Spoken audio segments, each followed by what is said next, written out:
A 135-pound cane Corso was found chained to a dumpster, ribs visible through matted fur, eyes hollow with starvation.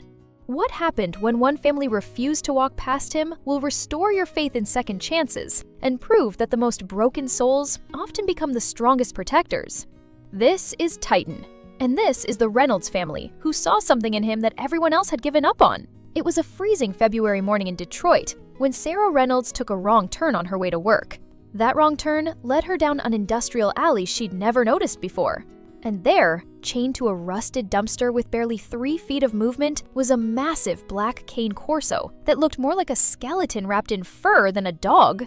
Sarah pulled over immediately. The dog didn't bark, didn't growl, didn't even lift his head. He just stared at the ground, like he'd learned long ago that hope was a luxury he couldn't afford. His ribs were so prominent you could count every single one. His fur was matted with filth and old wounds. His collar had embedded into his neck from months, maybe years of being too tight. And his eyes, those deep brown eyes that should have held fire and strength, were completely empty. "Hey, buddy," Sarah whispered, kneeling down slowly.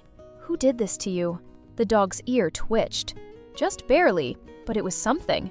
Sarah called animal control, but when they arrived, the news wasn't good. "Ma'am, this dog is in critical condition. Severe malnutrition, infected wounds, heartworm positive, possible neurological damage from trauma. Even if we take him in, he'll be euthanized within 48 hours. We don't have the resources for a case this extreme." Sarah looked at the dog again. He was massive, easily 135 pounds even in this starved state. He should have been terrifying. Instead, he looked defeated. "What if I take him?" she heard herself say. The animal control officer raised an eyebrow. "You understand what you're signing up for. This dog needs thousands in vet care. He might have behavioral issues. He's a cane Corso, a protection breed. If he's been abused, there's no telling what he might do." But Sarah wasn't listening anymore. She was watching the dog finally lift his head to look at her. And in that brief moment, she saw it. A flicker, a tiny spark of something that hadn't died yet. "I'll take him," Sarah said firmly. Getting Titan, as she would later name him, into her car was heartbreaking. He could barely walk. Each step seemed to cost him everything. Sarah had to lift his back legs into the vehicle because he simply didn't have the strength. When she finally got him home and showed her husband David and their 2 kids, 9-year-old Emma and 12-year-old Jake, David's face went pale. "Sarah, what have you done? That dog is dying. The kids don't need to see this." But Emma was already kneeling beside Titan, tears streaming down her face. "Dad, we can't just let him die. Look at him. He's trying so hard to stay awake. He's a fighter." The first vet visit confirmed everyone's worst fears. Dr. Mitchell, their longtime veterinarian, looked grim as he reviewed Titan's blood work. Heartworm stage 3, severe anemia, multiple infections, muscle wasting, probable broken ribs that healed incorrectly, and his psychological state? "Sarah, this dog has given up. Even if his body heals, his spirit might be too damaged." "How much?" Sarah asked quietly. "Between emergency care, heartworm treatment, antibiotics, proper nutrition, and behavioral therapy, you're looking at $8,000 to $12,000. And that's if he survives the first month." I know you just started watching, and I can see you haven't hit that subscribe button yet. But here's the thing. Stories like Titan's only reach people because viewers like you choose to share them. If you believe broken things deserve a chance to be whole again, hit subscribe right now. We need people like you in this community. Sarah and David held a family meeting that night. They weren't wealthy. $10,000 was their entire emergency fund, but as they sat around the table, Titan lying on a blanket in the corner, barely breathing, Emma spoke up. "Mom, remember when I had to stay in the hospital last year? Remember how scared I was? And you told me that sometimes the scariest moments are when we find out what we're really made of?" Sarah's eyes filled with tears. "Baby, that's different." "No, it's not," Jake interrupted, his voice cracking. "Titan can't speak for himself. We can. We have to be his voice." They started Titan's treatment the next morning. The heartworm protocol alone was brutal. For months, Titan had to be kept completely calm. No excitement, no running, because the dying worms in his system could cause a fatal blockage if he moved too much. He stayed in a quiet room with soft bedding.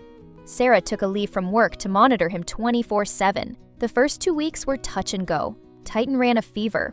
He refused food. His infected wounds needed daily cleaning that clearly caused him pain, yet he never once snapped or showed aggression. He'd just close his eyes and endure, like he'd learned that resistance only made things worse. But then, on day 17, something shifted. Emma had been reading to Titan every night, sitting beside his bed, her small hand resting gently on his paw.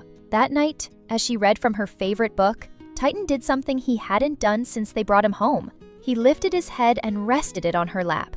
Not for long, maybe 30 seconds, but it was intentional. It was connection. "Mom," Emma whispered urgently. "He's trusting me. He's finally trusting me."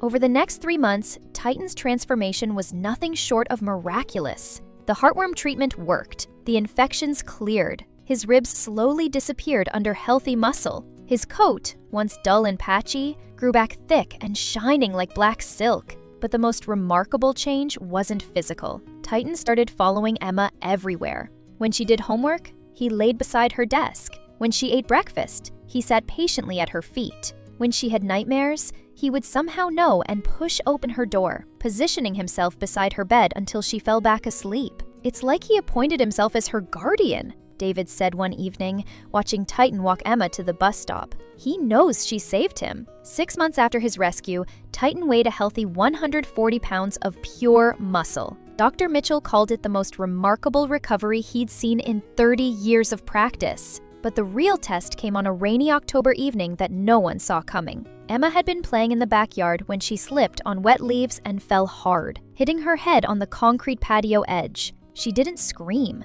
She didn't call out. She just went silent and still. Titan, who had been lounging on the porch, suddenly bolted upright. His entire body went rigid. And then he did something extraordinary. He started barking. A deep, urgent, desperate bark that brought Sarah running from inside the house. He positioned his body over Emma, not moving, not stopping his alarm until Sarah reached them. Emma had a severe concussion. The doctor said if she'd been left there even 15 minutes longer in the cold rain, she could have gone into shock. Titan's immediate response saved her from serious complications. Today, Titan is thriving. He's confident, playful, protective, and utterly devoted to Emma. The dog who once couldn't walk 10 feet without collapsing now runs alongside Jake's bicycle. The dog who flinched at every touch now demands belly rubs. The dog everyone said was too broken to save became the hero who saved his rescuer's daughter. Because here's the truth about broken things. They're not waiting to stay broken. They're waiting for someone to believe they're worth fixing. And sometimes, the soul you save ends up saving you right back. So here's the question. Should families adopt high-risk rescue cases like Titan, or is it too dangerous with children involved? Drop your answer below.